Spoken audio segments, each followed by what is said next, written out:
നമ്മൾ ഡയബറ്റീസിനെ കോൺക്യൂർ ചെയ്യാൻ പോകണല്ലേ. ഇത് ഡയബറ്റീസ് കോൺക്യൂറിങ് ചലഞ്ചിൻ്റെ 4ാം ദിവസമാണ്. നമ്മളെ കൂടെ ഫിറ്റ്നസ് ട്രെയിനർ മുജീബ് സാഹിബ് ഉണ്ട്.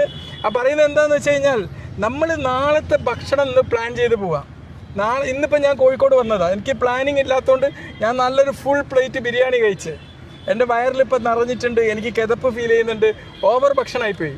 അതേസമയം എനിക്ക് പ്ലാൻ ചെയ്യായിരുന്നു ഇന്ന് ഇവിടെ വരുമ്പോൾ കുറച്ച് ഫ്രൂട്ട്സും വെജിറ്റബിൾസും കട്ട് ചെയ്ത് കഴിക്കുക, അതിൻ്റെ കൂടെ വന്ന ഒരു ചെറിയ ചിക്കൻ പീസ് കഴിക്കുക.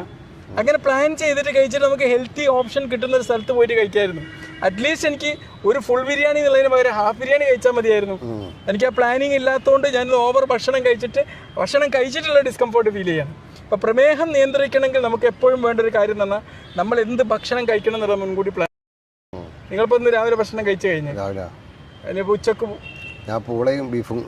അപ്പോൾ പൂള കുറച്ച് ഡയബറ്റിക് ഫ്രണ്ട്ലി ആണ്. അല്ല, ഡയബറ്റിക്കിന് ശത്രുവായിട്ടുള്ള ഒരു ഭക്ഷണമാണ്. പാൻക്രിയാസിനെ കുറച്ച് കേടുണ്ടാക്കുന്നതാണ്. ഓവർ കഴിക്കേണ്ട, കുറച്ച് കഴിക്കാം. അപ്പൊ ഇന്ന് വേണ്ട പ്രോട്ടീൻ ഇതൊക്കെ ഓൾറെഡി റെഡിയാണ്. അപ്പൊ ഉച്ചക്ക് എന്ത് കഴിച്ച്? ചോറ്. അപ്പൊ ചുരുക്കി പറഞ്ഞാൽ ഇപ്പം തന്നെ നിങ്ങൾ പച്ചക്കറിയൊക്കെ കഴിച്ചിട്ടുണ്ട്. അപ്പൊ ഇന്ന് ഓൾറെഡി നിങ്ങൾ ഭക്ഷണമൊക്കെ കഴിഞ്ഞു വേണ്ട. അപ്പൊ ഓൾറെഡി 7 മണിക്ക് എന്താ പ്ലാൻ ചെയ്യുന്നത്? അപ്പൊ എന്തെങ്കിലും നല്ല ഭക്ഷണങ്ങൾ, കുറച്ച് പച്ചക്കറികൾ. ചുരുക്കി പറഞ്ഞാൽ ഇന്ന് ഓൾറെഡി എക്സസ് കലോറിയിലേക്ക് നീങ്ങുന്നുണ്ടോ? കലോറി കുറഞ്ഞതാണ് പച്ചക്കറികൾ. അപ്പൊ അതുപോലെ ഒരു പ്ലാനിങ് വേണം നമുക്ക് ഇന്ന് എന്ത് കഴിക്കണം എന്നുള്ളത്. അല്ലാണ്ട് നമുക്ക് കണ്ണ് തോന്നിയതെല്ലാം കൂടി വാരി കഴിച്ച് കഴിക്കരുത്.